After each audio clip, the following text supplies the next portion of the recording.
Hello and welcome to Celebrity Trends. If it's your first time, please hit the subscribe button and click on the bell for more amazing news on your favorite celebrities. What did Harry and Meghan do to see the total proof that there are no children? Hello everyone and welcome to the channel. When was the last time Harry and Meghan, the Duke and Duchess of Hypocrisy, saw their invisible children? I'm trying to put this in chronological order, but honestly, it's just confusing. Earlier this month in New York, Meghan stated, "Being a mother is the most important thing in my life." That's what she said. Honestly, seriously, well, given the importance that Meghan claims to attribute to parenthood and the way that she and Harry have criticized their own parents, why is she once again abandoning her children after their short trip to New York? Meghan and Harry just wanted to take a vacation alone, while attending the summit alone, right after their trip to Portugal and Invictus, which they also did alone last year. They spent 3 whole weeks without their children when the Queen died. Honestly, I remember being a mother of young children and I couldn't function for 3 whole weeks without my children with me. From what I can tell, the best possible scenario is that they have a strange relationship with these children. Now, I'm not convinced that the children exist, but hey. I'm not trying to say that Harry and Meghan don't love their invisible children, because I mean, we can love people that we don't see all the time, but parents have a different love for their children. Normal parents can't stand to be away from them, and it's hypocritical of them to talk about the generational pain caused by abandonment and then continue to act like this. What irony that they went to New York to talk about mental health while leaving their children to be raised by who knows who. I really appreciate how much they care about the environment, too much even, while they still take private flights everywhere they go and preach that we need to reduce our carbon footprint. I understand that the Queen left Charles and Anne for a long tour when she became Queen, but that's not the kind of parenting they wanted to distance themselves from, the generational pain. That's what they claim to want to stop. I don't see how the continued absence of both parents could be good for these invisible children, and that's why I like to see photos of the children of Cambridge. These children are happy, well-adjusted, and primarily raised by their parents. The Queen should also be forgiven. It's not like she wanted to leave her children behind. She had no choice as Queen of Great Britain, and the Commonwealth was her duty. She was a monarch first and a mother second, and that's how it had to be. Now, as the Queen grew into her role, things changed. Diana finally broke the protocol when she took William with her and Charles for that visit to Australia. She wasn't going to leave her little boy behind, but it seems that Harry and Meghan leave their children whenever they can. They could have easily taken these children with them if they were real. I mean, the Invisibles aren't supposed to be school age yet, so it would have been very easy to take them to Europe for Invictus and Artificial if it's also real. I guess he would have loved that at his age. But Meghan doesn't want these children to bother her. She doesn't want to have to pay attention to a child in public, and she could be overshadowed if there are really children. I don't think Meghan wants these children in the public eye because she wants all the attention for herself.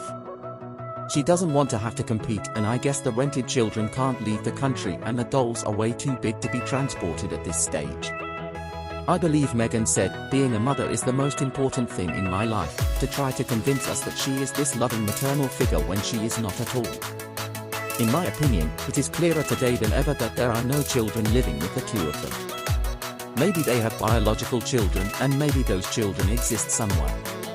I'm sure they weren't conceived by Meghan's body, but maybe by a surrogate, and the children they have are only there for special occasions. Meghan has shown several times that she doesn't even know how to hold a baby or a small child.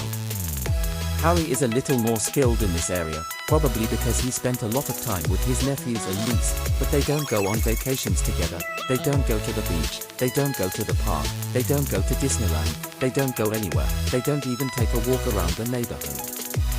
Whoever is actually taking care of these children, I hope they have a better life with that person than with their fake parents. I have also considered that Meghan wants us to believe that they are in danger to lay the groundwork for the hypothesis of the accidental death of these children.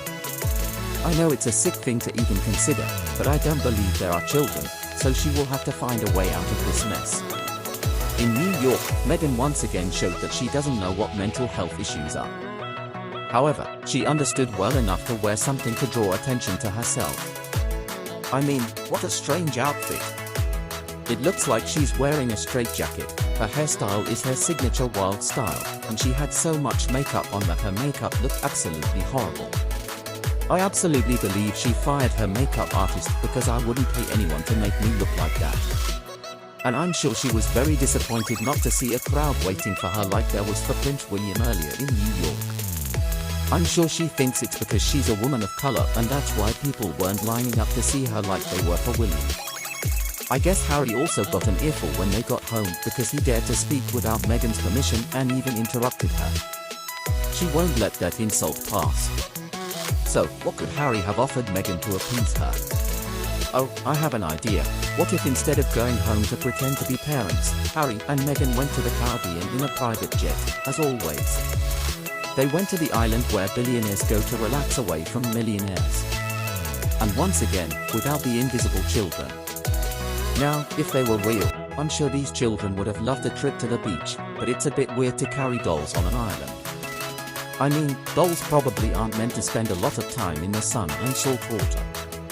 I still can't believe that Meghan thinks we're all as foolish as she is, that we really believe all her lies and exaggerations, and that we've really fallen for this scam.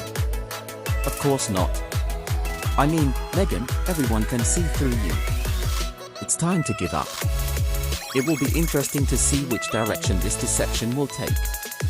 Maybe the children exist, I highly doubt it, but I have no evidence that they don't. But at the end of the day, does it really matter? It's not like we were allowed to truly fall in love with them like we did with the Cambridge children. We now know them as individuals with their little characters, but the Sussex children, I mean, as far as we know, they are really dolls, and if they don't exist, which I believe to be the case, I'm eager to see how Harry and Meghan will try to explain it. I have some ideas of what they might try, but I don't think the king will pay a penny. After all, it's against the policy of the British government to pay kidnappers, and that would be a practical way to end the problem of the invisible children. I mean, if Meghan can somehow outsmart the FBI so they don't find the truth, she might get away with it, but I don't think so. Harry spoke about the painful effect it had on him when people asked him who his father was. Just imagine the pain of people wondering if you actually exist, but Harry and Meghan only have themselves to blame for this problem. Just like all their other problems, Harry and Meghan are the reasons why there are so many rumors circulating about these children. When Harry was a child, he wasn't as isolated as the invisible children. He and William would go out with their parents and they didn't have any problems. Diana would take the boys to an amusement park where they had to wait in line for rides with everyone else, and they only had one bodyguard with them. Harry has repeatedly attacked his father for allegedly depriving him of a loving and secure childhood. But from what we can see, Harry is not doing much better himself as a father. Once again, if the children, if they exist, are being raised in a prison, not a fishbowl, as Harry claims to have grown up in, but something that is much worse. They can't experience the world at all. I believe that if the children are real and they grow up, they will have serious problems. Goodbye, and we'll see you tomorrow. Thanks for watching. Till next time on Celebrity Trends.